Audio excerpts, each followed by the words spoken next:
Bom, vamos então hoje começar com algumas observações ou interpretações da fenomenologia do espírito de Hegel. Então,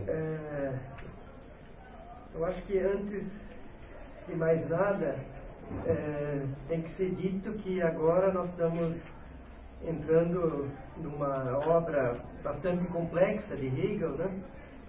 Talvez a mais complexa das obras que ele escreveu, né?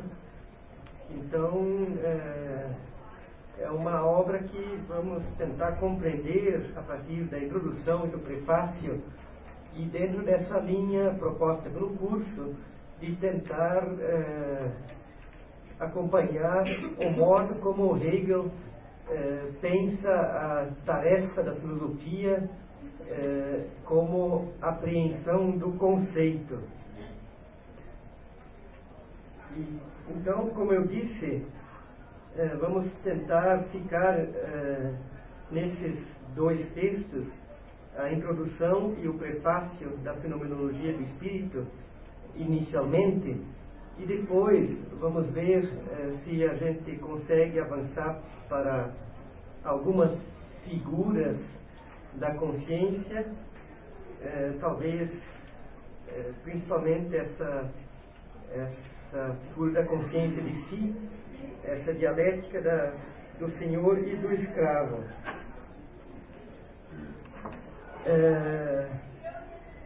Então, inicialmente, eu proponho, para uma estratégia de compreensão da introdução e do prefácio, um certo paralelismo entre esses dois textos.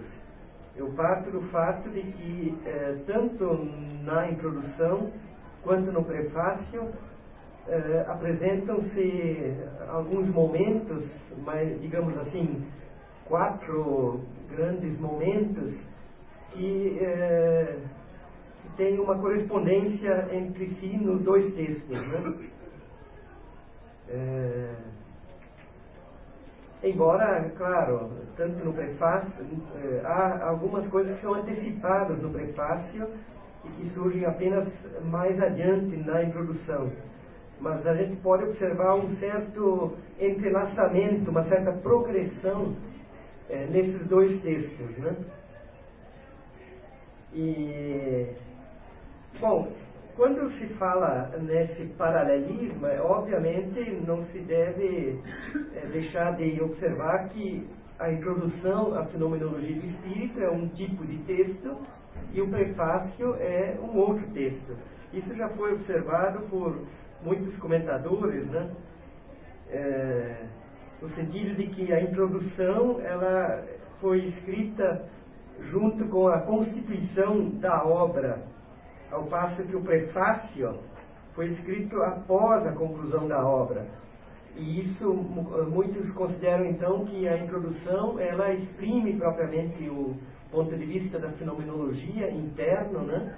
Ao passo que o prefácio ele já é uma passagem para a ciência da lógica, principalmente na parte final, né?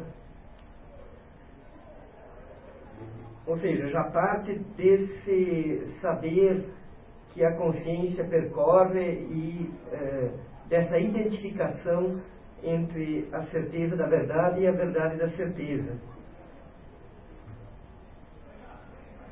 Então, na introdução, nós temos uma apresentação imanente do objeto da fenomenologia do espírito.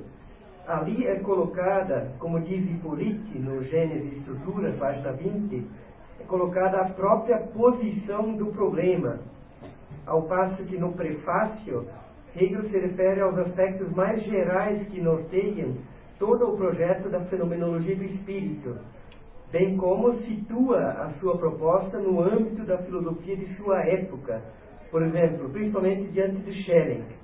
Isso no prefácio, né? Então, obviamente, quando eu proponho que se interprete esses dois textos a partir de um certo paralelismo, obviamente isso não significa passar por cima dessa diferença entre a introdução e o prefácio, né? E no caso, também fica então óbvio que esse prefácio não é bem um prefácio, né? Então, o que eu proponho como abordagem, e acho interessante essa abordagem como uma maneira de penetrar no âmbito do pensamento hegeliano, né? Então perceber como se coloca o objeto imanente e como ele é visto de uma maneira geral, quer dizer, isso na introdução, e como ele é visto numa perspectiva mais ampla no prefácio, né?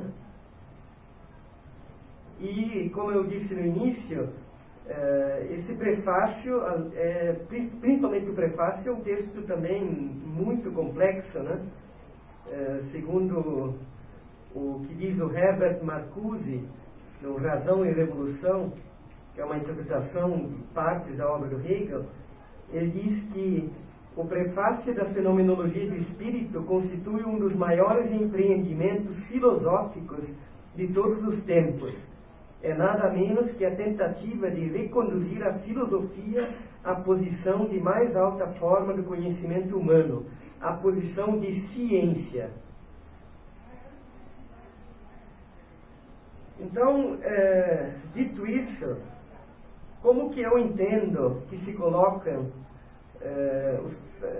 esses dois textos, a introdução e o prefácio, e quais são os assuntos que nós vamos ver nessa aula de hoje e na próxima?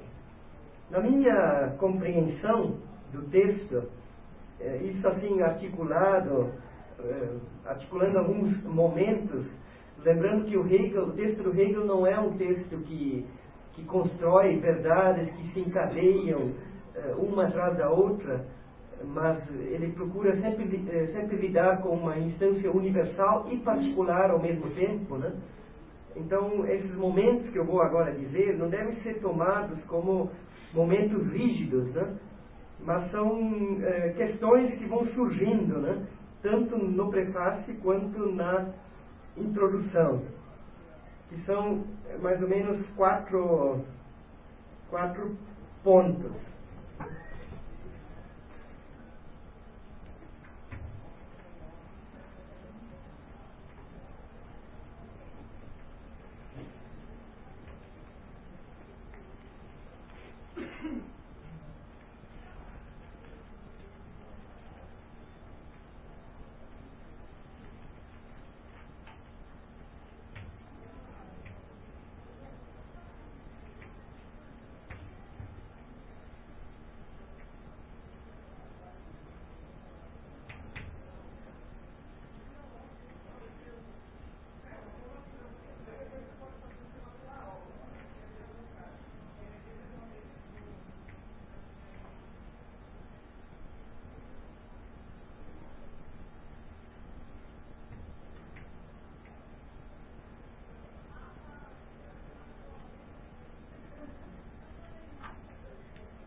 Então, eu penso que a gente pode situar esses 4 momentos, né?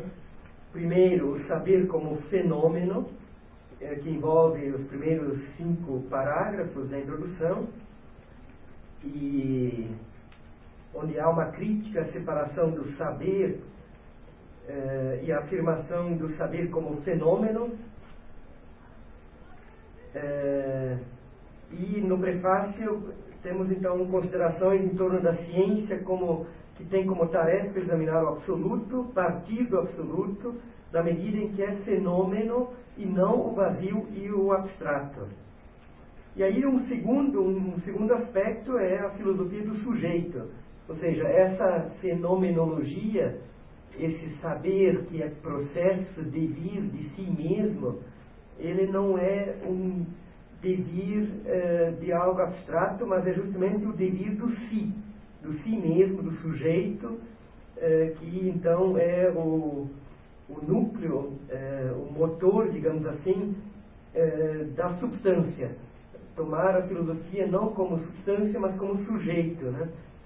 Isso aparece no parágrafo 6º da introdução, quando o Hegel vai afirmar que o saber fenomênico se instaura a partir da consciência, como o saber que aparece no nível da consciência. E no caso do prefácio, o Hegel vai fazer considerações do absoluto que se mantém a si como consciência na diversidade de sua manifestação e é devir de si mesmo. Então, esses são os 2 primeiros momentos, né? E aí, na introdução, a partir do parágrafo 7 e 8, temos as considerações sobre a negação determinada, sobre o ceticismo, né? E no prefácio, uma série de considerações sobre a negatividade, embora isso já apareça no primeiro 2 momentos, a questão da negatividade, né?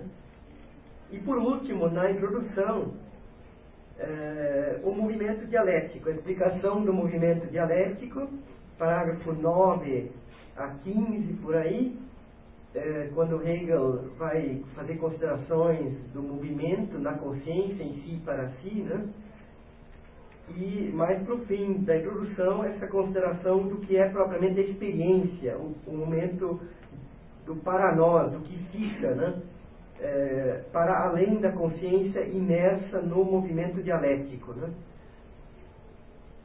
E, no caso do prefácio, são considerações do conceito como saber em movimento, como ritmo imanente do sujeito. Enfim, são esses os principais grandes momentos desses textos, né? E nessa aula de hoje, vamos ficar principalmente nos 2 primeiros, que é essa consideração do aspecto fenomênico do saber e do caráter de sujeito, né?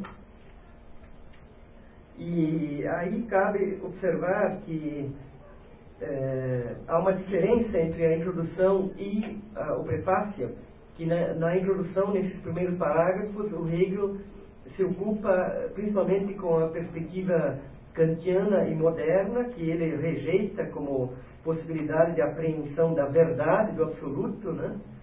Ao passo que nos parágrafos, nas páginas iniciais do prefácio, o embate é antes com o romantismo, talvez com o Schelling, mas enfim, não há uma identificação ali clara, né? Mas é principalmente o Schelling e a perspectiva romântica, né? E nos dois casos, a proposta da filosofia que toma o absoluto ou a substância como sujeito é o que guia a rejeição dessas outras alternativas, né? E a questão que se coloca é: o que significa essa perspectiva da substância como sujeito? E o que eu pretendo nessa aula fazer é acompanhar o texto e tentar compreender isso que o Hegel fala na tradução, fala segundo a tradução na Vozes brasileira, né? Página 40 na minha edição, ou se quiserem, parágrafo 35, talvez fosse mais fácil quem estiver acompanhando uma outra edição. Parágrafo 35 do original que serviu de base, porque a minha edição não segue essa numeração dos parágrafos da Zurkamp, né? Mas enfim, o que interessa é, e é até onde pretendo chegar nessa aula, página 40, que é essa consideração de que esse é o assunto da primeira parte da ciência, que é justamente o que o Hegel chama de fenomenologia do espírito, né? Porque a obra como tal tinha o título, quando foi publicada, de Sistema da Ciência. Meu livro está um pouco baleado, na verdade. Mas enfim, é o Sistema da Ciência, como a capa da edição alemã original, né? Sistema da Ciência, de Georg Wilhelm Friedrich Hegel, primeira parte, a Fenomenologia do Espírito, 1807, Bamberg e Würzburg. Então, a primeira parte da ciência é a Fenomenologia do Espírito. Então, é preciso ver que essa obra, ela por si só aponta para algo além, né? E o prefácio é o que procura esclarecer o lugar dessa primeira parte da ciência, que é a Fenomenologia do Espírito, e como se pensa o todo da ciência. Então, o prefácio, nesse sentido, é um texto que vai além da Fenomenologia do Espírito. E principalmente nessas primeiras partes, duas partes, na tradução dos pensadores, do Vaz, está indicada, essas partes estão indicadas por referências, né? Romanas, se não me engano. Então você consegue perceber melhor esses grandes blocos, né, que o Hegel está constituindo, né? Então esses últimos blocos, eles já são propriamente o que vai além dessa perspectiva da fenomenologia do espírito, que é a perspectiva do saber para a consciência. E esses dois momentos que nós temos aqui é esse todo pensado como sujeito, como espírito, e que tem uma perspectiva individual, né? Esse é um problema, inclusive, da fenomenologia do espírito, que ela, ao mesmo tempo, pretende, como diz o Hegel, ser uma escada para o indivíduo aceder, o indivíduo individual, particular, né, singular, ele deve ter um acesso ao saber, tornar-se indivíduo universal, né? Esta é uma perspectiva que o Hegel, depois, na enciclopédia, não tem mais presente, né? E é uma marca da fenomenologia que torna, inclusive, o texto muito mais complexo, né? Porque lida com essa duplicidade de perspectivas, do saber enquanto tal e do saber que se constitui na consciência e para a consciência, não apenas no campo do para nós. Então, vamos agora seguir o texto, o prefácio, a partir do que o Hegel ali afirma. O primeiro ponto do prefácio é a própria crítica ao prefácio, que o Hegel faz por um prefácio, dizendo que o prefácio não é o lugar do filosofar, né? Há uma inadequação de se filosofar por meio de um prefácio, pois o prefácio não é propriamente um texto que pode aprender a natureza da coisa mesma, e que a coisa mesma não reside em uma apreensão do mero resultado ou de uma antecipação, mas o que é necessário é a apresentação que apresenta a coisa, né? Que se insere no interior do todo, que apreende o todo em sua contradição. Inclusive, Hegel coloca aqui o exemplo do fruto e da flor, né, para ilustrar essa dinâmica do todo enquanto processo, né? Então, na tradução, temos o seguinte: numa obra filosófica, em razão de sua natureza, parece não só supérfluo, mas até inadequado e contraproducente um prefácio. Esse esclarecimento preliminar do autor sobre o fim que se propõe, as circunstâncias de sua obra, as relações que julga encontrar com as anteriores e atuais sobre o mesmo tema. Com efeito, não se pode considerar válido em relação ao modo como deve ser exposta a verdade filosófica o que num prefácio seria conveniente dizer sobre a filosofia. Então, o Hegel aqui, ele remete a um mesmo movimento, né, que ele já tem no texto sobre a diferença, né, quando ele fala do problema do pressuposto, né, dos dois pressupostos, enfim. É algo que acompanha o pensamento do Hegel, é sempre afirmar que a filosofia é a exposição da coisa mesma, né? A coisa aqui não é das Ding, mas é Sache, ou seja, a questão mesma, né? Então, a filosofia, ela sempre envolve a relação sujeito-objeto. Então, não se pode previamente tentar fazer considerações sobre o assunto numa perspectiva subjetiva ou, inversamente, numa perspectiva meramente objetiva, né? O que importa é perceber esse movimento, esse desenvolvimento da exposição, da coisa mesma, como diz o Hegel, né? Por residir a filosofia essencialmente no elemento da universalidade, que em si inclui o particular, isso suscita nela, mais do que em outras ciências, a aparência de que é no fim e nos resultados últimos que se expressa a coisa mesma, inclusive sua essência consumada, frente à qual o desenvolvimento seria, propriamente falando, o inessencial. Mas não é isso que o Hegel vai considerar aqui, né? E a filosofia, ela deve justamente fazer esse movimento, né? E aí, avançando no texto, ele vai considerar que a filosofia, ela se coloca além do que pensa a opinião, que vê na diversidade apenas o contraditório, e que é apenas ilusoriamente que a execução da verdade filosófica ela pode ser dispensada, porque ela justamente é esse universal que é movimento, né? Me diz na página seguinte,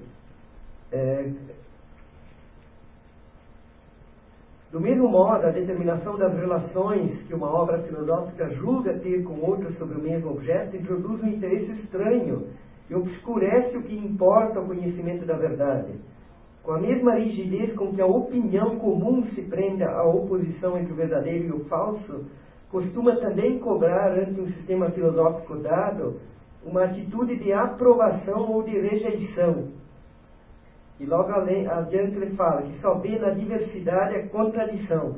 Então, Então, a filosofia, ela não é a afirmação de uma verdade que se apresenta como resultado pronto, no sentido de que rejeita as demais tentativas de pensamento, mas ela inclui nela mesma o falso, ou seja, o verdadeiro e o falso. Isso que o Hegel vai chamar, nesse exemplo do botão e da flor, do fruto, que é a vida do todo. O botão desaparece no desabrochar da flor, e poderia dizer-se que a flor o refuta, do mesmo modo que o fruto faz a flor parecer um falso ser aí da planta, pondo-se como sua verdade em lugar da flor. Essas formas não só se distinguem, mas também se repelem como incompatíveis entre si. Porém, ao mesmo tempo, sua natureza fluida faz delas momentos da unidade orgânica, na qual, longe de se contradizerem, todos são igualmente necessários. É essa igual necessidade que constitui unicamente a vida do todo. Enfim, esse exemplo aqui, o Goethe considerou ele bárbaro, porque o Hegel estaria reduzindo a natureza, enfim, o fenômeno da natureza, e considerando também que para o próprio Hegel a natureza é sempre uma metáfora incompleta do espírito, porque não tem um momento da consciência de si. Independente disso, o que aqui esse exemplo pretende, né, é mostrar esse movimento, né, de afirmação e negação de verdade e falsidade como sendo um processo, né, e que a filosofia tem que se colocar nesse campo, né. E isso, na introdução, são várias considerações dos primeiros parágrafos que o Hegel faz sobre a verdade ser alcançada de uma vez por todas, né? O problema todo é a questão do pressuposto, né?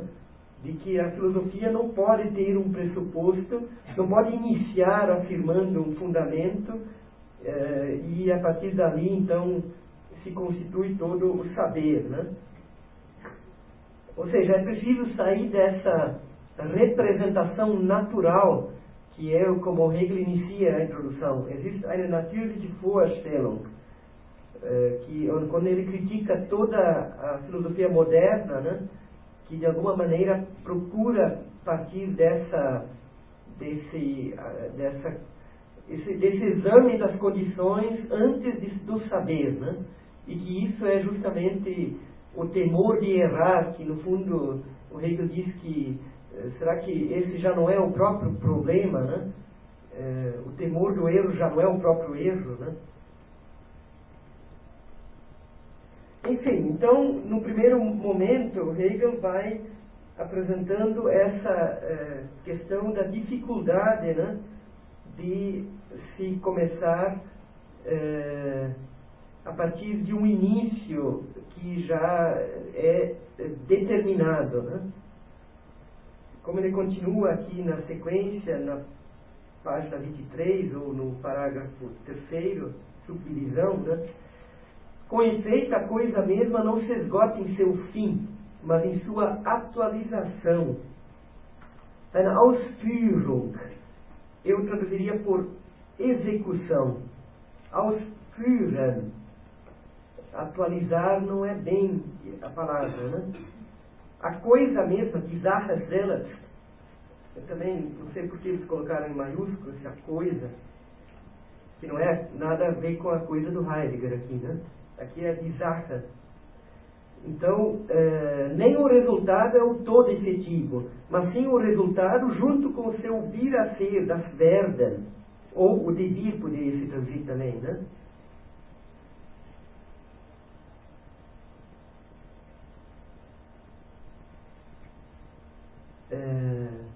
O todo efetivo, das wirkliche Ganze. A palavra efetividade é o real, né? Das wirkliche. O fim para si é o universal sem vida, como a tendência é o mero impulso ainda carente de sua efetividade. O resultado nu é o cadáver que deixou atrás de si a tendência. Igualmente a diversidade é antes do limite da coisa. Está ali onde a coisa deixa de ser, ou é o que a mesma não é. Então toda essa consideração é para afirmar essa operação junto com a coisa, né?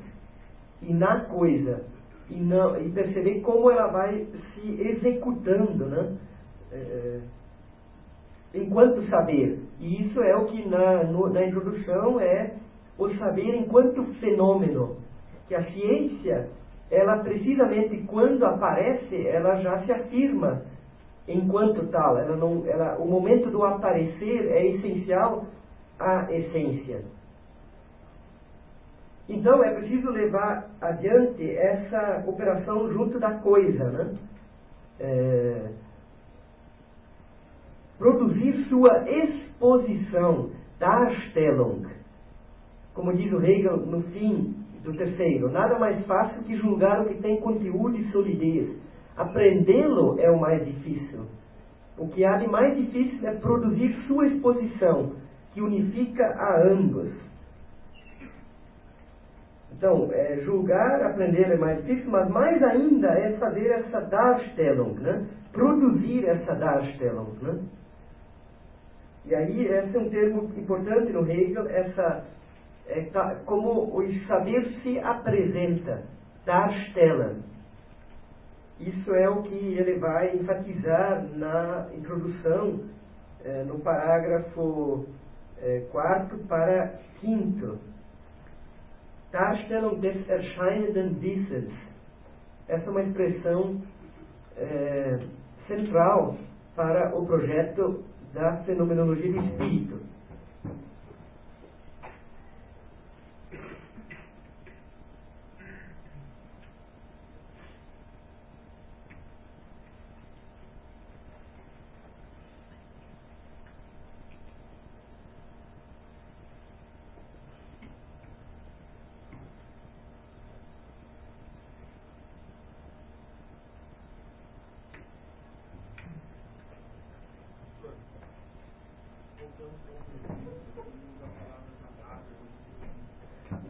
No sentido de que não é o que se esgotou no fim que interessa, né?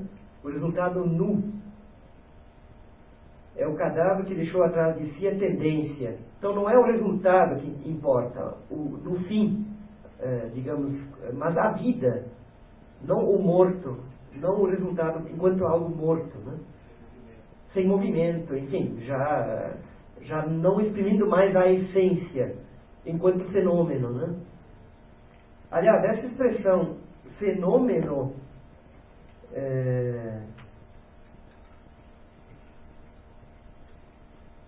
fenômeno aqui não deve ser pensado no sentido kantiano de apreender o fenômeno tal como algo que se mostra aos sentidos de maneira imediata.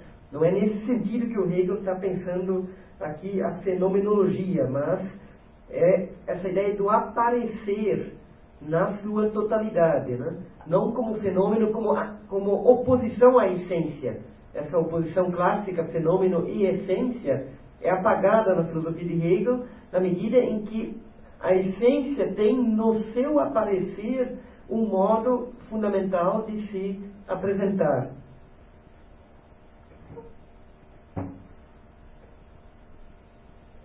E o que é necessário fazer é essa execução do todo, né? E para tanto, a filosofia tem que assumir a perspectiva de sistema.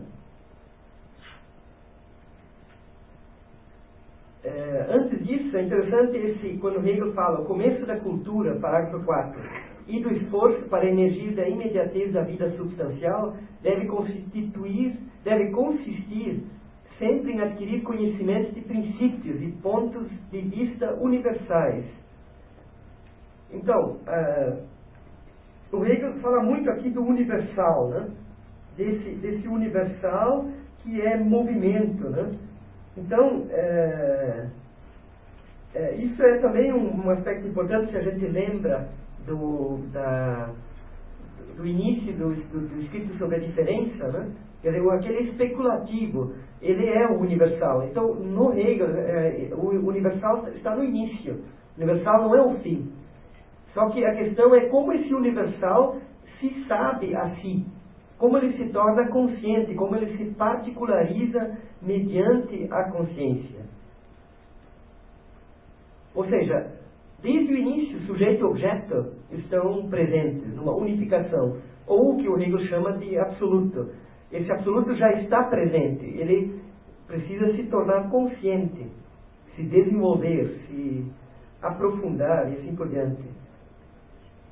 E para tanto é necessário que o saber se torne ciência.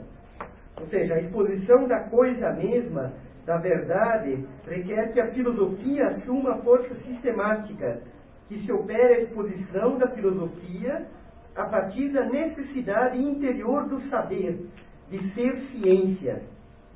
E isso significa atentar para o conceito, na qual a verdade tem um elemento de sua existência.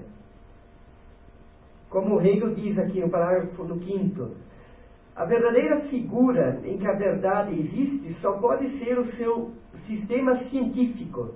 Colaborar para que a filosofia se aproxime da forma da ciência, da meta em que deixe de chamar-se amor ao saber, para ser saber efetivo, é isto que me proponho. Reside na natureza do saber a necessidade interior de que seja a ciência, e somente a exposição da própria filosofia será uma explicação satisfatória a respeito.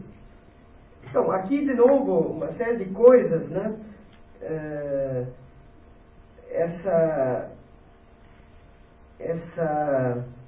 Esse movimento do saber passa a ser ciência. Quer dizer, a filosofia, Hegel reivindica para a filosofia que ela seja ciência.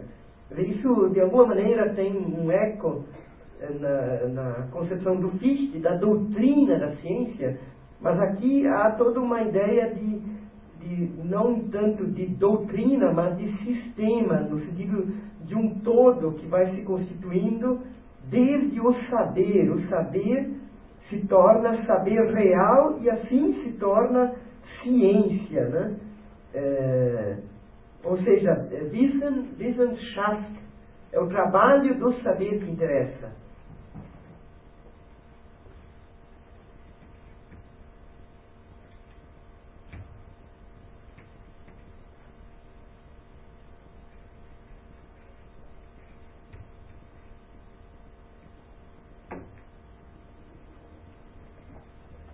Essa ideia de que o saber é uma operação, né? Que a ciência é uma operação em que o saber vai se tornando consciente de si. Ou seja, aqui já está operando essa concepção hegeliana do em si, né? Que se torna para si, que se torna consciente, né? E o processo todo é o que interessa, né?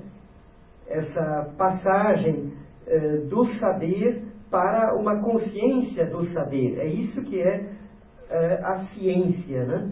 E a ciência é um trabalho. A ciência, então, não pode ser, quer dizer, a filosofia, por isso que o Hegel fala, não é amor ao saber, né? Simplesmente, no sentido de uma admiração. E também a filosofia não pode se poupar esse trabalho do saber, né? Desse processo, né? Que é real, wirkliches Wissen, é um saber que faz efeito, wirklich, né? Tem operação e então se torna ciência, né? Por isso que toda essa fala anterior de que é fácil julgar, difícil é aprender, mas mais difícil é fazer essa operação, acompanhar essa operação diante do apreender, e que é esse processo que envolve não só o resultado, mas o percurso como um todo, né? E é isso que é o saber.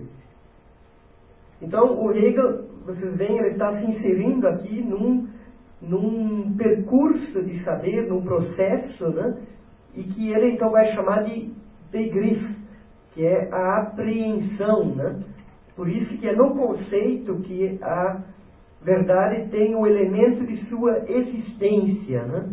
E isso implica uma unificação entre ser e existência ao mesmo tempo, né? Entre saber e existência, o saber real, né? E dito isso, o Hegel então se põe agora a bater no romantismo, né? Porque justamente ele considera que o verdadeiro então não pode ser apreendido por uma intuição ou pelo sentimento, por um entusiasmo abrasador, como diz o Hegel na sequência, né?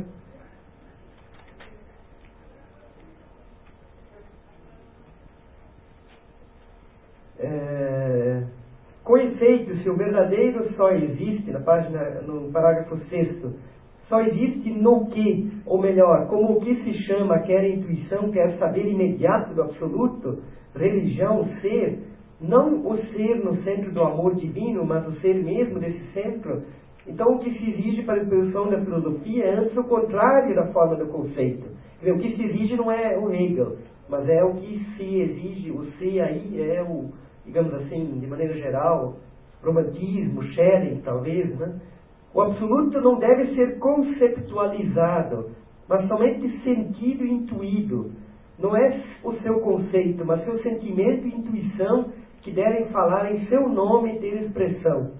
Também se pode dizer que o Hegel esteja se voltando contra ele mesmo, nos primeiros textos da época de Frankfurt, que a gente viu, né? Quando ele tentava apreender o absoluto para além da reflexão, numa espécie de intuição do todo, numa mitologia, no amor, na religião.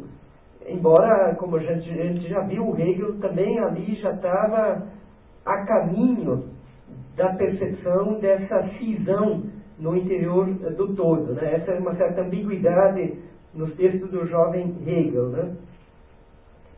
Então, o que esse saber... ele então, a perspectiva do romantismo, ela pretende ter um acesso imediato, né? Um saber assim pronto, que o Hegel considera isso algo que é uma maneira errônea de perceber o movimento da filosofia, né? Também não se trata de de afirmar esse espírito consciente de si, que é o resultado do saber, como algo que está além do saber substancial. Ou seja, dessa má infinitude, dessa subjetividade, que inclusive é uma das figuras da fenomenologia do espírito, que imagina que está além da substância e que é a verdade, né? Como diz o Hegel, tomando a manifestação dessa exigência em seu contexto mais geral e no nível em que presentemente se encontra o espírito consciente de si, vemos que esse foi além da vida substancial, que antes levava no elemento do pensamento. Ou seja, não se trata de afirmar esse iluminismo, a razão pela razão, que esquece da sua gênese, né? Como diz o Hegel logo a seguir, o espírito não só foi além, passando ao outro extremo da reflexão, carente de substância, de si sobre si mesmo, mas ultrapassou também isso. Não somente está perdida para ele sua vida essencial, está também consciente dessa perda e da finitude que é o seu conteúdo. Então, essa perda, né, essa afirmação de uma subjetividade que está além, também não é o saber, a ciência, né? E o Hegel, então, localiza essa perspectiva do romantismo nesse entusiasmo, nessa Begeisterung, né? Que no fundo tem a ver com a palavra Geist, né? Begeisterung, mas é esse Geist que está no plano da subjetividade, né? Como ele diz no fim do 7º parágrafo, não é o conceito, mas o êxtase. Não é a necessidade fria e metódica da coisa que deve constituir a força que sustém e transmite a riqueza da substância, mas sim o entusiasmo abrasador. Ou seja, essa gierende Begeisterung, essa borbulhante, fermentante, esse entusiasmo fermentador, né, que imagina ser a verdade, né? E também a filosofia, junto a essa perspectiva do entusiasmo, né, enfim, ela também não pode ser edificante, como diz o Hegel na sequência, né, de querer elevar os homens, né, presos ao finito, a uma situação além do finito, né, que antes, diz o Hegel, os homens estavam voltados para o céu e era difícil fazê-los atentar à experiência. Então, por isso poder-se imaginar que se trata então de levar os homens à cultura, uma espécie de edificação, né? Como diz o Hegel, agora parece haver necessidade do contrário. O sentido está tão enraizado no que é terreno que se faz mister uma força igual para erguê-lo dali. Só que logo a seguir o Hegel fala, entretanto, não convém à ciência nem esse comedimento no receber, no sentido de uma intuição imediata que absorve na intuição o todo, nem essa parcimônia no dar. Quem só busca a edificação, quem pretende envolver na névoa a variedade terrena de seu ser aí e de seu pensamento, e espera o prazer indeterminado daquela divindade indeterminada, veja bem onde é que pode encontrar tudo isso. Vai achar facilmente um meio de fantasiar algo e ficar assim bem pago. Mas a filosofia deve guardar-se desse querer ser edificante. Então, no fundo, a filosofia ela não tem que, enfim, querer convencer, querer levar algo parecido com uma espécie de engajamento, né, de transformação, a partir de uma verdade que já está previamente dada como o absoluto. A filosofia deve guardar-se de querer ser edificante. Tem que, digamos assim, a filosofia deve ser mais humilde, né? Talvez tentar fazer o trabalho do conceito, acompanhar o trabalho do conceito e não imaginar que já está na posse do saber então, e assim por diante, né? E o Hegel continua nessa mesma toada. Ainda tem menos razão essa temperância que renuncia à ciência ao pretender que tal entusiasmo e desassossego sejam algo superior à ciência. Esse falar profético acredita estar no ponto central e no mais profundo. Olha desdenhosamente para a determinidade, Bestimmtheit, o oros, ou seja, esse olho, essa clareza, né? E fica de propósito longe do conceito e da necessidade, como da reflexão que reside somente na finitude. Então, vocês vejam que Hegel aqui de novo, o tempo todo, enfatiza o momento da reflexão, que é algo que surge na época de Jena, né? Ou seja, é preciso partir desse momento da diferença, do momento da finitude, a partir do qual se constitui o saber. E o Hegel vai tentando descaracterizar, né, quando ele fala, tentando descaracterizar essa posição romântica, né, como há uma extensão vazia, há também uma profundidade vazia. Como há uma extensão da substância que se difunde numa diversidade finita, sem força para mantê-la unida, assim há uma intensidade carente de conteúdo, que conservando-se como força pura e sem expansão, é idêntica à superficialidade. A força do espírito só é tão grande quanto sua exteriorização. Então, essa ideia da força do percurso, né, que é contraposto, né?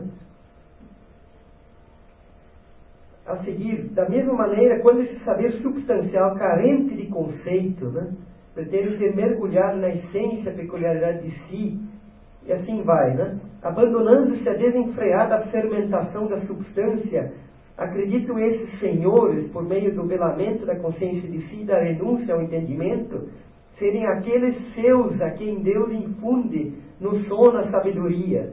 Na verdade, o que no sono assim concebem e produzem são sonhos também, né? Então, toda essa perspectiva que abandona o conceito, o trabalho do conceito, tem que então ser colocada como não, digamos assim, não correspondendo à verdade, né? Então, vocês vejam, esses são os dois tópicos iniciais, né? Essa atenção à coisa e essa outra atenção que não percorre a coisa, né? E o Hegel, o interessante é que o Hegel agora vai se referir a esse trecho que eu já citei, se não me engano, na primeira aula, quando falei da importância da Revolução Francesa, né, para o pensamento, para o idealismo, na sequência da filosofia kantiana, né? E aqui o Hegel, então, como a gente pode perceber essa alusão, essa transformação do nosso tempo, né?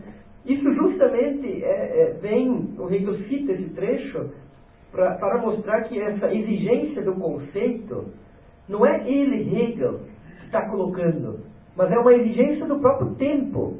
Ou seja, é uma exigência da época pós-kantiana, da época da Revolução Francesa, em que não é mais possível se contentar com um saber acabado, pronto, né?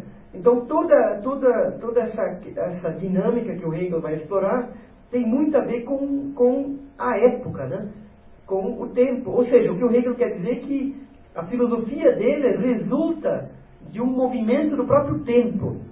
E uma vez sendo assim, sendo a expressão da realidade, torna-se também difícil refutar esse pensamento. Ou seja, o Hegel, no fundo, talvez seja um dos primeiros que não pensa mais a filosofia como a filosofia dele. Porque, a rigor, não é a filosofia dele, é a própria exigência do saber como ciência. E isso, então, é o que a época exige, né? Como diz o Hegel, né? Aliás, não é difícil ver que nosso tempo é um tempo de nascimento e trânsito para uma nova época. Ou seja, a pergunta é, como é possível ainda hoje, depois da Revolução Francesa, queremos fixar condições prévias de como vai se realizar o saber, enfim, uma perspectiva transcendental que se coloca além da dinâmica da realidade.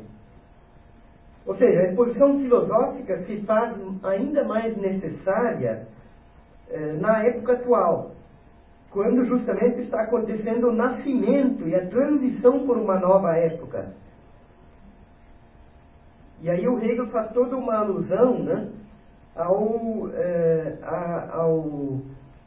à dinâmica, né, desse movimento. Ou seja, o espírito nunca está em repouso. E aí toda uma comparação com criança, com adulto, né, indicando justamente esse movimento. Tem alguém lá fora aí com fundo? Bom, tudo bem. Dá para ouvir, né? Bom, então, o que é preciso perceber é que que a época coloca essa dinâmica de um percurso. Não se trata de pensar, então, que a época finalmente chegou a uma verdade, mas que ela ainda está se constituindo, né? E a filosofia tem que se inserir nesse fluxo temporal e histórico, atentar para o fato de que o absoluto não comporta essa monotonia da universalidade, como diz o Hegel na sequência, né? E essa monotonia e uma universalidade abstrata que passa por cima da diversidade e do fato de que a ciência é um processo. E aí todo o discurso dessa efetividade, né? Que o primeiro despontar é de início a imediatez do mundo novo, o seu conceito.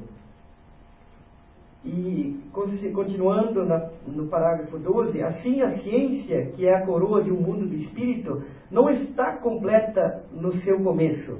O começo do novo espírito é o produto de uma ampla transformação de múltiplas formas de cultura, o prêmio de um itinerário muito complexo e também de um esforço de uma fadiga multiforme. O que a Revolução Francesa também coloca, ou seja, a época, é a realidade da cultura. Ou seja, a cultura no sentido de uma Bildung, né? De formação, porque o homem acaba se colocando, né, na sua complexidade. Não se pode mais pensar o homem como instalado no universal abstrato. Você tem, então, a cisão, que é um fator da vida, né? E assim por diante, né? Toda a complexidade da sociedade.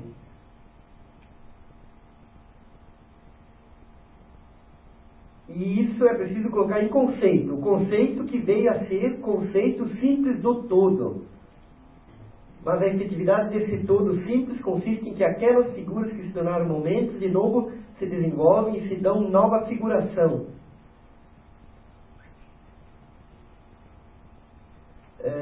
Então, é preciso operar esse desenvolvimento, né, da forma que se desenvolve a partir do simples, né? O todo envolto em sua simplicidade, o seu fundamento universal. No entanto, para a consciência, a riqueza do ser aí anterior ainda está presente na rememoração. Na figura que acaba de aparecer, a consciência sente a falta de expansão e da particularização do conteúdo. Ainda mais, falta-lhe aquele aprimoramento da forma. Então, o que é necessário é esse desenvolvimento da forma, né?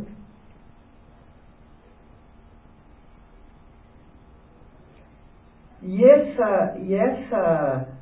esse processo passa por um processo de consciência, né? De uma internalização desse universal histórico, né? Como Hegel continua nesse parágrafo 13, no sentido de que há todo um percurso do saber, que é histórico, do passado, né? E importa que a filosofia apresente esse saber enquanto ele se coloca no tempo atual, na medida em que ele se torna consciente. Por isso essa consideração da justa exigência da consciência, que aborda a ciência, chegar por meio do entendimento ao saber racional, já que o entendimento é o pensar, é o puro eu em geral. O inteligível é o que já é conhecido, o que é comum à ciência e à consciência não científica, a qual pode, através dele, imediatamente adentrar-se na ciência. Então, a partir dessa questão, né, o Hegel de novo volta a essa crítica ao formalismo, né, que ele chama de formalismo de uma só cor, monocromático, né, aqui na página,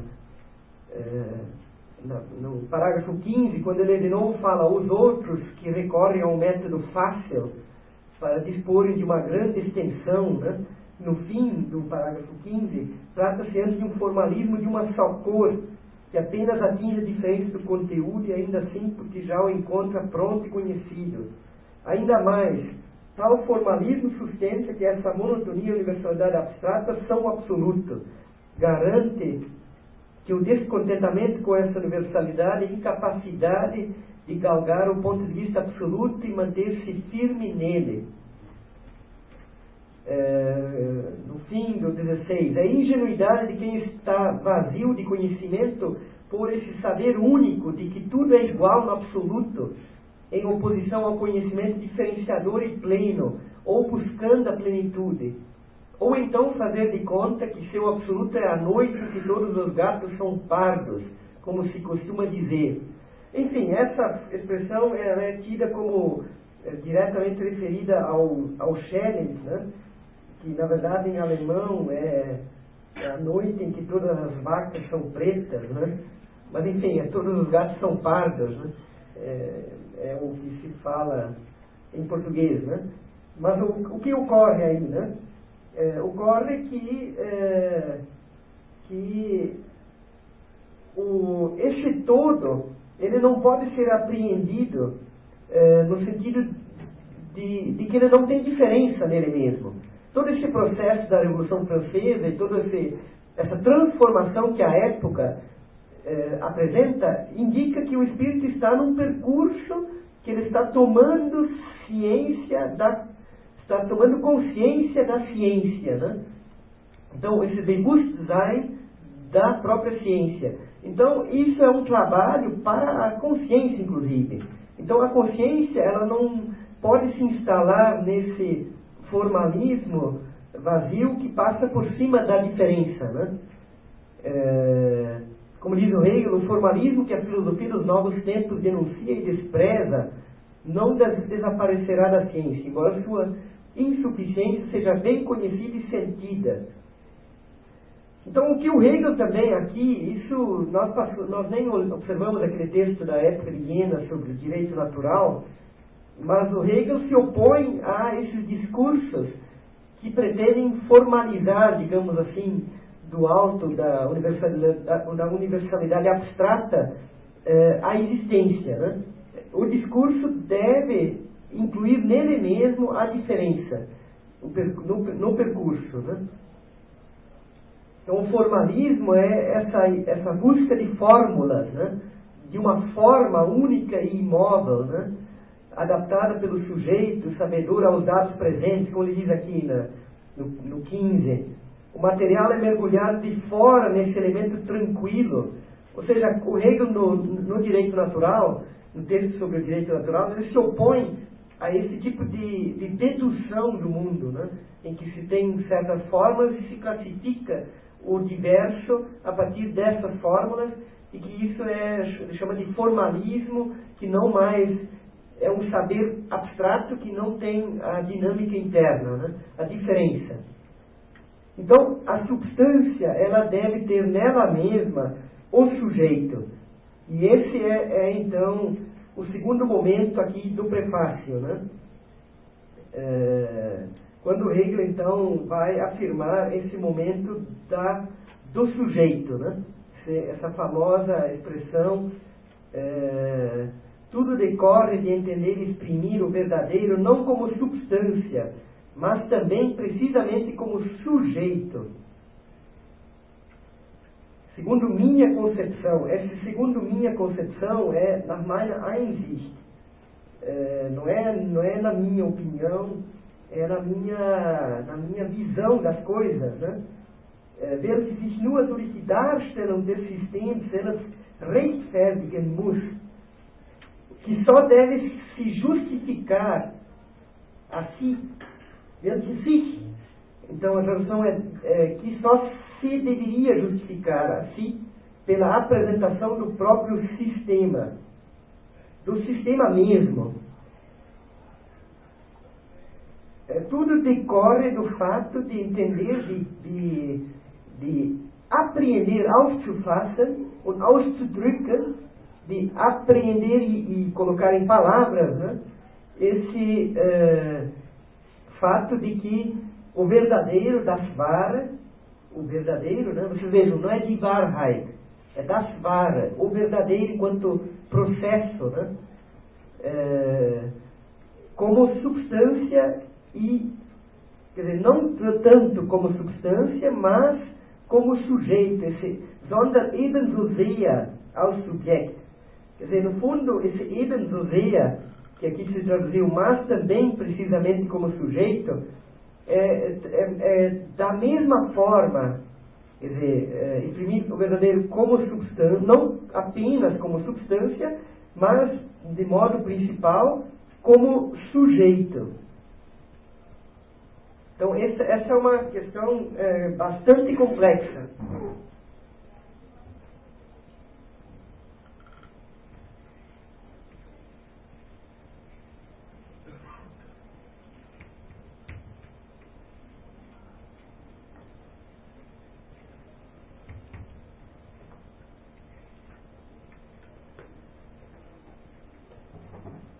Esse assunto nós vamos retomar na ciência da lógica, porque ele é o conteúdo principal da lógica, é a lógica como substância, a lógica como sujeito. Ser e essência é a substância. E o conceito é o sujeito interno da substância, né? A lógica do conceito, o terceiro momento, né? Sobre isso, muita coisa se poderia dizer. Como eu falei, esse prefácio é um texto extremamente complexo, então nós vamos aqui apenas tocar em alguns aspectos, né, do que está aqui em jogo, né? Quer dizer, o que significa isso, né?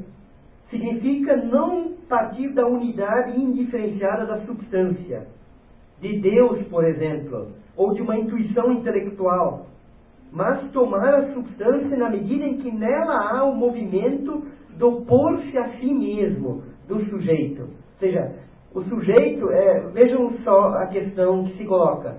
Na explicação que eu havia feito do texto sobre a diferença, estava lá no início o problema lá do especulativo, do eu penso. Do eu penso, que no Kant é esse núcleo constituidor do saber, né? Esse eu penso não é, na medida em que é uma síntese da percepção, né? Ele não é propriamente subjetivo, ele exprime a identidade de sujeito e objeto. Ora, esse é propriamente o elemento do universal, a partir do qual a filosofia se executa. Desde as primeiras figuras da fenomenologia do espírito, a consciência já está no universal. Ela ainda não é consciência para si, desse em si, mas ela já está ali. Então, o Hegel parte dessa unificação de sujeito e substância. Mas trata-se de perceber a substância na medida em que é sujeito. Ou seja, ela nela mesma já atua o sujeito. Isso que talvez o Schelling diga de uma maneira que o Hegel, de repente, certamente não vai concordar, de que o sujeito, de alguma maneira, ele é inconsciente na substância e se torna consciente saindo da substância. Se torna para si o que ele é em si. Então, é esse movimento que o Hegel propõe como tarefa da filosofia. Então, a filosofia não é o discurso do absoluto, do além, de se mergulhar no absoluto, que é alguma coisa na qual a consciência sucumbe e não se reencontra mais, né? Não. Na própria substância há o movimento do sujeito de se reconhecer, né? Ou seja, onde o sujeito se põe.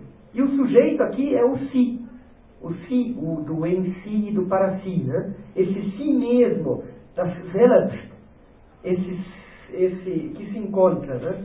Então, não se trata de partir de uma substância única, né? Como diz o Hegel, se aprender Deus como substância única pareceu tão revoltante para a época em que tal determinação foi expressa, o motivo disso residia em parte no instinto de que aí a consciência de si não se mantinha, apenas sossobrava. Esse não se mantinha aqui nicht sich erhalten, né? Untergegangen. Quer dizer, ela sucumbia, né? Ela mergulhava, né? E também não se trata de pensar isso numa intuição intelectual, que é uma intuição intelectual, algo como uma apreensão desse todo no plano de uma intuição. Ou seja, porque esse intuir intelectual, ele acaba sendo carente de consciência, justamente porque é um intuir, né? Um intuir que se identifica com esse todo, né? E o que é preciso é perceber essa substância viva, que é o ser, como diz o Hegel, né? A partir da negatividade simples, na medida em que o sujeito é a reflexão do ser outro de si mesmo. Aqui começa o Hegel a se tornar bastante complexo. Aliás, a substância viva é o ser, que na verdade é sujeito, ou o que significa o mesmo, que é na verdade efetivo, mas só à medida em que é o movimento do pôr-se a si mesmo, ou a mediação consigo mesmo do tornar-se outro. Como sujeito, ela, a substância. Aí a tradução talvez não seja, teria que ter colocado ela, é a negatividade pura e simples. E justamente por isso é um fracionamento do simples. Ou a duplicação oponente, que é de novo a negação dessa diversidade diferente e de seu oposto. Então, no alemão, die Bewegung des sich selbst Setzens, quer dizer, do pôr-se do si, ou da die Vermittlung, a mediação, né? Em cima, ou a mediação, essa palavra é importante, Vermittlung, esse meio, que é a substância para o sujeito, esse tornar meio, né?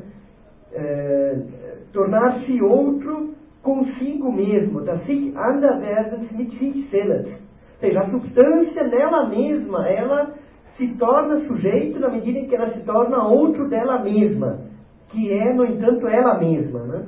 Enquanto outro. Sie ist als Subjekt die reine einfache Negativität. Aí esse é o ponto principal, da negatividade na substância. Ela precisamente se afirma na medida em que se nega. E essa, eben dadurch die Entzweiung des Einfachen, ou seja, essa fracionamento do simples, quer dizer, não é interessante essa tradução, fracionamento do simples, aqui é a cisão do simples, é essa Entzweiung que aparece no escrito sobre a diferença.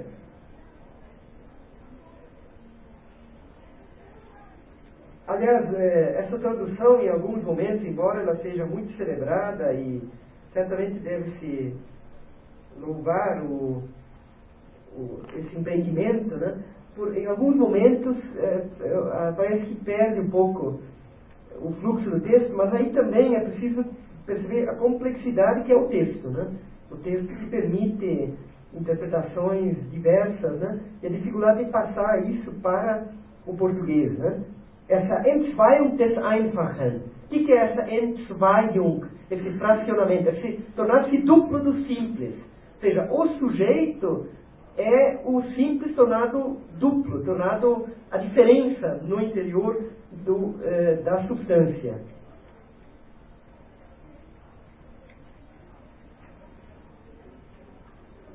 Embora mantenha-se o mesmo, né, nessa diferença.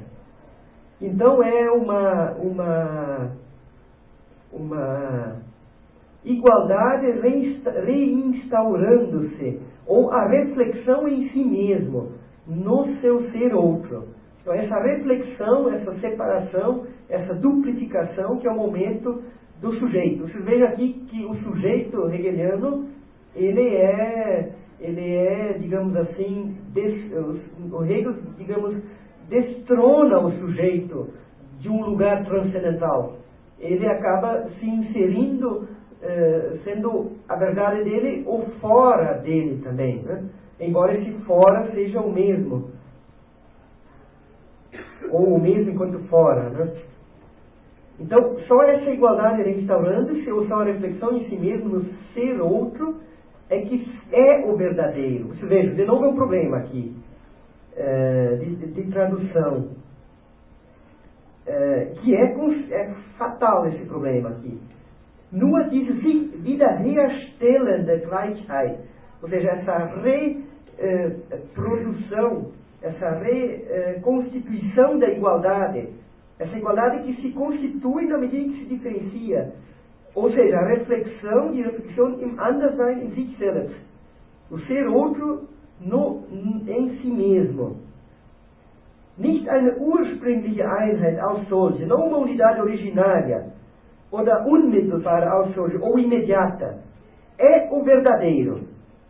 Não é são o verdadeiro. Porque há uma diferença aqui, né? Porque ele diz, essa igualdade que se reinstaura, ou essa reflexão no ser outro em si mesmo, é o verdadeiro.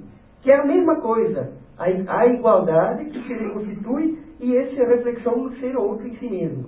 Então, é o verdadeiro, não são o verdadeiro. Quer dizer, isso é um problema que eu até acho que talvez não tenha vindo dos tradutores, mas do revisor, né?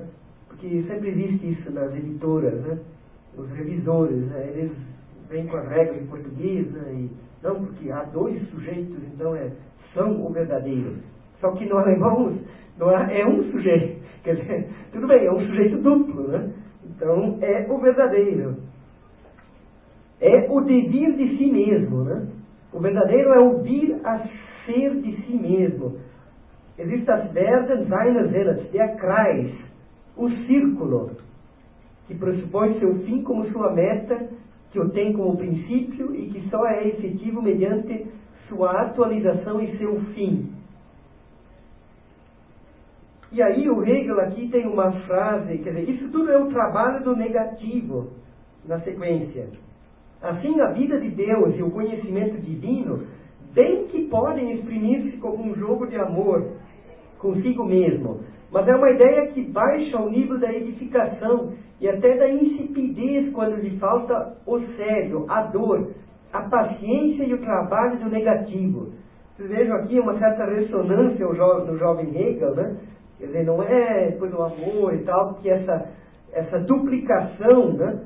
Aliás, é interessante que no texto sobre o amor, né, existe a ideia de uma duplicação da vida, né? Verdoppelung.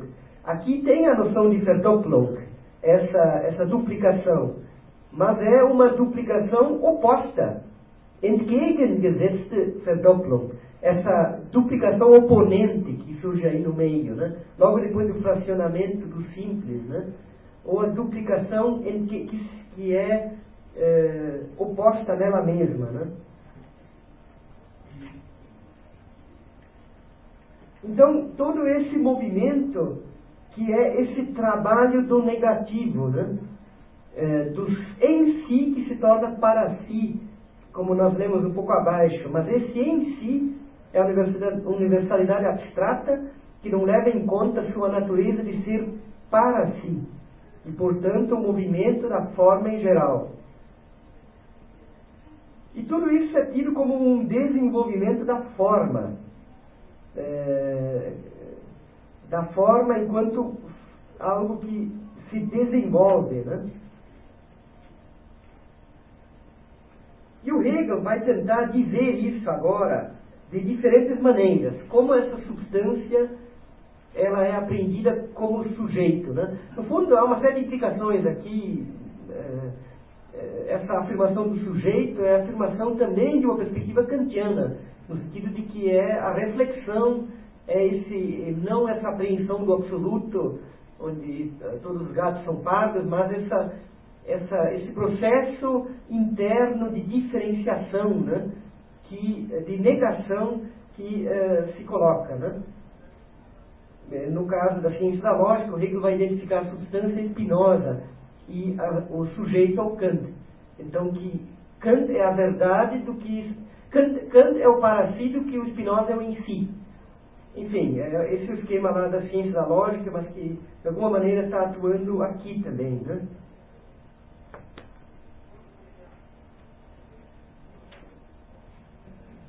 Então, é preciso fazer valer no interior da própria substância o processo do conhecimento de si. O em si que se torna para si, ou a forma que se apresenta como forma desenvolvida, que apresenta o trabalho no negativo. Essa forma desenvolvida justamente é o contraponto ao formalismo, que antes ele havia rejeitado, para conseguir pensar a forma em todo o processo do desenvolvimento da forma, né? E aí, na sequência, temos essa expressão que é uma explicação também bastante complexa desse processo, que o verdadeiro é o todo. Das Wahre ist das Ganze. O Adorno falou das Ganze ist das Unwahre. O todo é o não verdadeiro. Mas aí é uma outra, algo, enfim. Mas enfim, vamos pensar isso talvez depois do intervalo. E aí, se alguém quiser fazer uma pergunta também.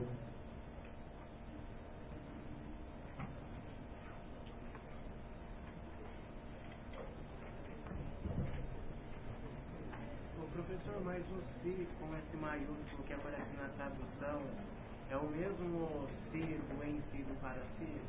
O si, o zelat. Não, no caso é o zelat. Não, o do em si si é o sich, é do an sich und für sich, e no caso do si maiúsculo é o selbst. Mas que é esse mesmo? É um sujeito em movimento. Sujeito não como acabado, mas como processo. Professor, tem uma questão que não ficou muito clara para mim, que eu acho que é importante para esse contexto todo, que é a questão da cisão que você estava falando. Que parece que ela vem do Kant, né? De toda a época moderna. Mas seria cisão com o que exatamente? A cisão do sujeito diante do mundo. A do sujeito? Separado da substância. Esse sujeito que se separou da substância, ele é fingido na medida em que ele é dois, né? Ele é tanto a substância quanto o sujeito. Porque nele mesmo. Ele sendo o sujeito separado, ele não deixa de ser substância. Exatamente, mas ele mesmo sente isso, que é o problema da fenomenologia, que é o saber e a certeza. Ou seja, a verdade e o saber. Então, a consciência ela tem dois objetos. Um é sobre o que ela diz e outro que é ela mesma. Então, isso é uma cisão, né? Eu estava entendendo o que você estava falando, só que eu não estava entendendo o que era cisão que você estava comentando. Eu não estava associando a palavra por... Entweihen, que a substância se separa. Mas ela é o sujeito... Aí que está, o problema é o seguinte, o sujeito é a substância consciente. E a substância se conscientiza no sujeito. Então, o sujeito é a verdade da substância, e a substância alcança a verdade no sujeito. O movimento é de ir e vir. Na verdade, isso é uma separação absoluta. Não. Então, sempre é o tornar-se consciente da seria uma cisão assim, mais a verdade é o Werder. do que o Werder é a verdade. Ele diz que é esse meio que suporta essa duplicidade. Essa cisão então seria uma cisão mais assim, conceitual do que ontológica. Não, ela é ontológica, ela é real, ela é a expressão do real. Que nós vamos ver depois essa palavra espírito. Espírito é a apreensão da cisão na forma da negação. No sentido de que desse círculo, né? que vai além da expressão da substância, além do sujeito, que é o espírito, é divino.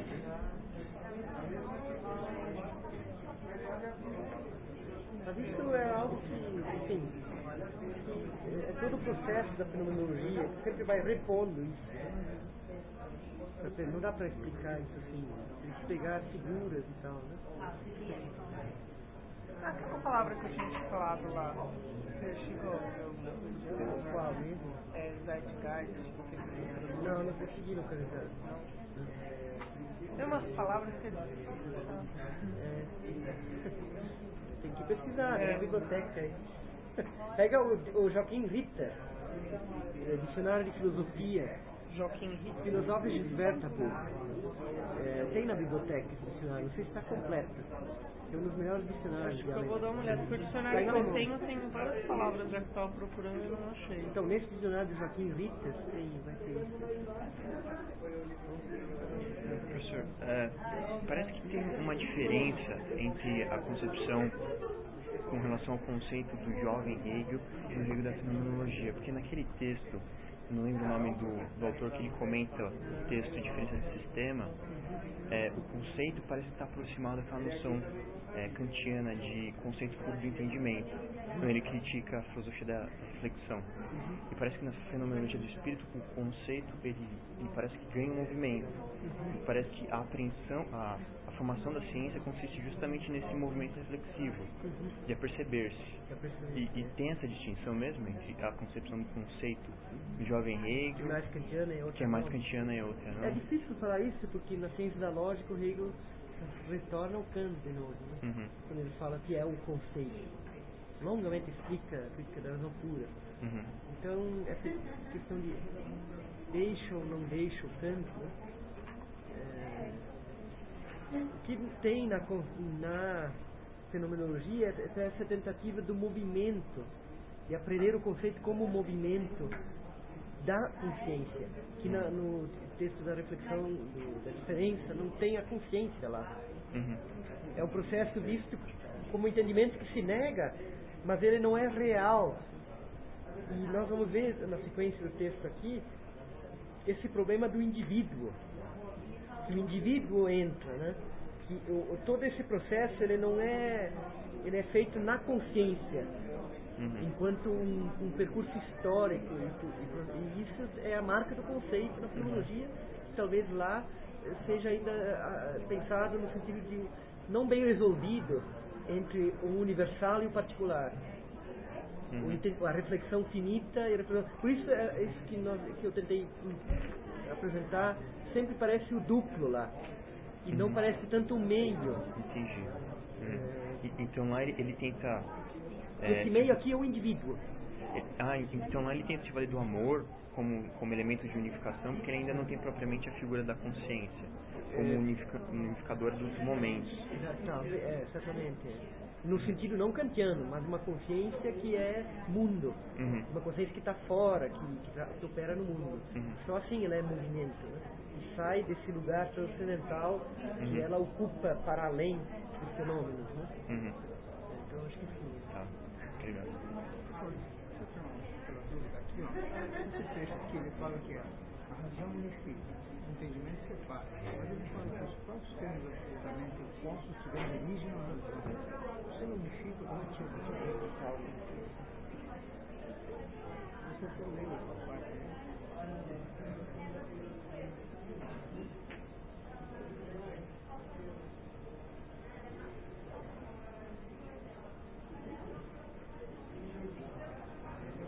Aí precisaria ver o alemão para ver como está bem. Ocorre que a razão, ela mesma é a diferença também, né? Então, essa separação, ela faz parte, né, da própria razão. Contra a figura absoluta, já por meio de isso, tanto mais. Então, esse período aqui, ele lembra que eu falei do início do texto, que o Hegel fala que existe o absoluto e o fenômeno do absoluto? Que há dois níveis, leia esse início do texto, ou seja, há o absoluto. O entendimento é um momento do absoluto. Então você não pode separar esse todo e a parte, que é a proposta do entendimento. Porque esse entendimento é um momento da razão. No fundo é o que aqui na fenomenologia é a substância do sujeito. O sujeito nasce da substância. Então ele não pode se fixar como separado, ou fixar o finito e o infinito. Entende? Talvez aqui a razão como entendimento, né? Não, que dirige, não. A razão enquanto absoluta, né? Tá. Então, o entendimento tenta colocar o finito e o infinito separados.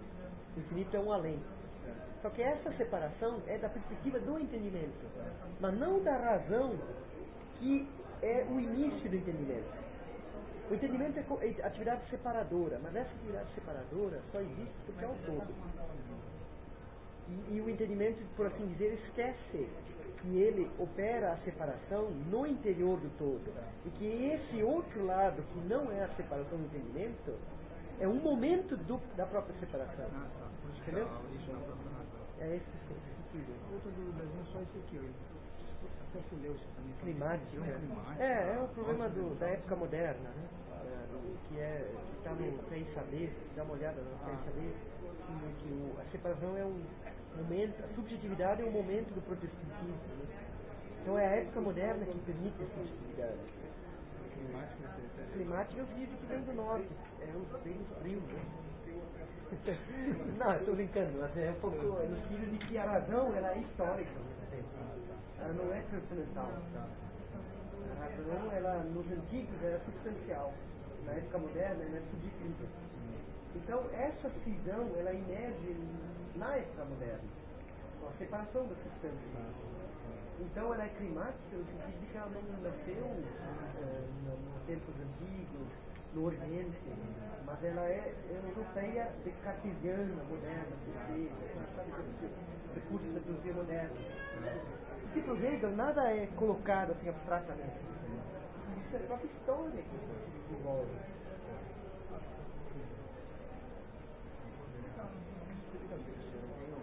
Não é nenhuma dúvida, mas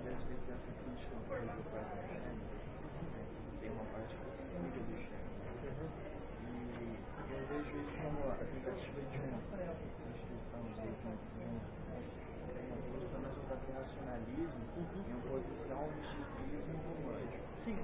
Esse movimento do conceito, uma direita mais trabalha com imagens, Da intuição intelectual. E a abolição disso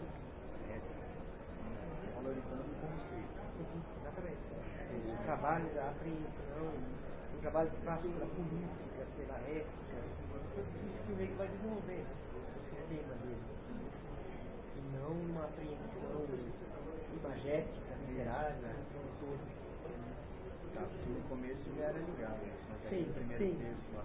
Sim, no programa, mais do programa tem lá a poesia, tem a nova mitologia. E uma terminologia que ele começa a se ligar disso um pouco antes. Já no texto das diferenças, eu acho que já tem essa afirmação da cisão.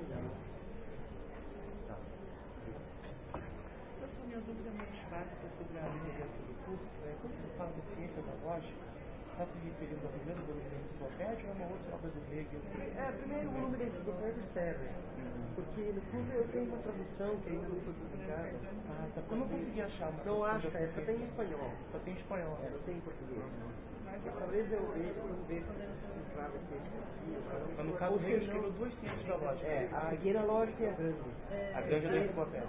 Não, a grande é a grande. Essa lógica. Então, a pequena é da enciclopédia. Tá bom. Lógica menor, lógica maior.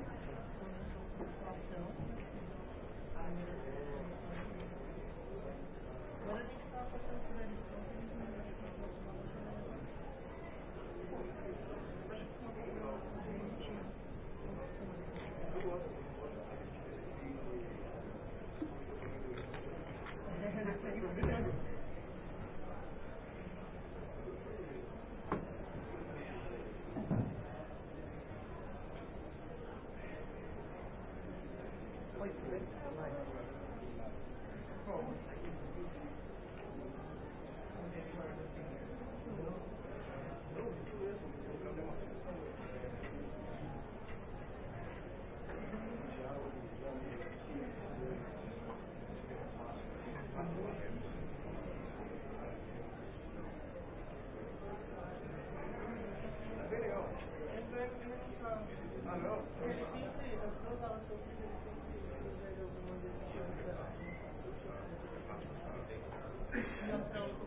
Álvaro.